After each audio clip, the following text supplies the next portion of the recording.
вітанне, мяне завуць Григорыў Глеб. Буду апавядаць верш Уладзіміра Дубоўкі «Голас партызана». Зарос курган густой травой, над ім няспынны шум дубоў.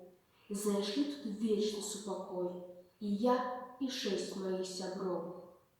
Кароткі мелі мы загад — стаяць, каб вораг не прайшоў. Не адступілі мы назад, ні я, ні 6 маіх сяброў. Як бліскавіцы з навальніц гарэлі тут агні агнёў, а мы знішчалі чужаніц, і я, і 6 маіх сяброў. Наш партызанскі увесь атрад дакончыць ворага прыйшоў. Не сталі толькі з імі ў рад ні я, ні 6 маіх сяброў. Хоць мы ляжалі да лавах, хоць не маглі мы стаць ізноў, сціскалі зброю ў руках, і я, і 6 маіх сяброў. Са зброі гэтай баявой нас пахавалі ля дубоў.